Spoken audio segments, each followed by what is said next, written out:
NLC தொழிலாளர்கள் போராட்டத்தில் தொழிலாளர்களுக்கும் போலீசாருக்கும் இடையே தள்ளுமுள்ளு ஏற்பட்டதால் அப்பகுதியில் பரபரப்பு நிலவுகிறது. நெய்வேலி கியூ பாலத்திலிருந்து சுரங்க நிர்வாக அலுவலகத்திற்கு பேரணி சென்ற தொழிலாளர்கள் போராட்டத்தில் ஈடுபட்டிருக்கிறார்கள். அதற்கு மேலே செல்லக்கூடாது என்று போலீசார் அவர்களை தடுத்து நிறுத்தியதால் அந்த பகுதியில் தள்ளுமுள்ளு ஏற்பட்டிருக்கிறது. 20% போனஸ் வழங்க கோரி என்எல்சியில் பணியாற்றும் ஒப்பந்த தொழிலாளர்கள் போராட்டத்தில் ஈடுபட்டிருக்கிறார்கள். அவர்களை தடுத்து நிறுத்தியிருக்கிறார்கள் போலீசார். இதனால் போராட்டக்காரர்களுக்கும் போலீசாருக்கும் இடையே தள்ளுமுள்ளு நிலவுகிறது. तमिल मालूम नहीं அப்படின்றா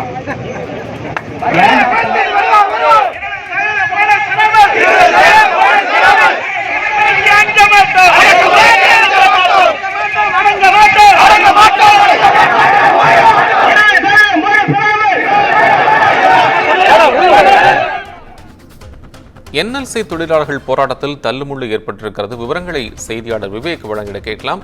விவேக், விவரத்தை சொல்லுங்க. வணக்கம் கோபால். நெய்வேலி என்எல்சியில பணியாற்றும் ஒப்பந்த தொழிலாளர்களுக்கு 20% போனஸ் வழங்க கோரி அந்த ஒப்பந்த தொழிலாளர்கள் தற்போது பேரணியாக சென்ற நிலையில் அவர்களை போலீசார் தடுத்து நிறுத்தியதால் அங்கு லேசான தள்ளுமுள்ளு ஏற்பட்டு தற்போது பரபரப்பு நிலவி வருகிறது. கடலூர் மாவட்டம் நெய்வேலியில என்எல்சியோட இந்தியா லிமிடெட் நிறுவனம் உள்ளது. இங்கு பாத்தீங்கன்னா சுரங்கம் 1, அதே போல சுரங்கம் 1 விரிவாக்கம், சுரங்கம் 2 என மொத்தம் 3 திறந்தவெளி சுரங்கங்கள் மூலம் பழுப்பு நிலக்கரி வெட்டி எடுக்கப்பட்டு மின் உற்பத்தி செய்து வருகின்றன. இதுல 8000 நிரந்தர தொழிலாளர்கள் உள்ளனர். மேலும் பாத்தீங்கன்னா 10,000 ஒப்பந்த தொழிலாளர்கள் பணியாற்றி வருகின்றனர்.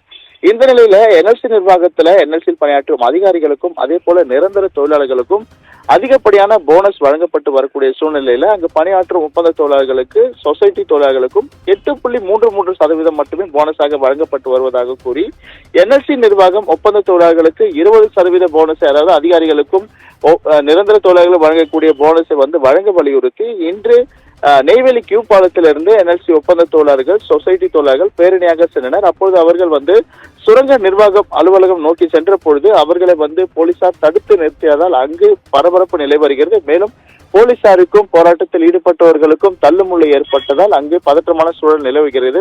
ஏற்கனவே பல ஆண்டு காலமாக இந்த கோரிக்கை வைக்கப்பட்டு வரக்கூடிய சூழ்நிலையில என்எல்சி நிர்வாகம் அதற்கான நடவடிக்கைகள் மேற்கொள்ளவில்லை என கூறப்படுகிறது. தொடர்ந்து இதற்கான போனஸ் 20% போனஸ் வழங்க வலியுறுத்தி தற்பொழுது அவர்கள் போராட்டத்தில் ஈடுபட்ட சம்பவம் அந்த பகுதியில தற்போது பரபரப்பை ஏற்படுத்தியிருக்கு. கோபால்,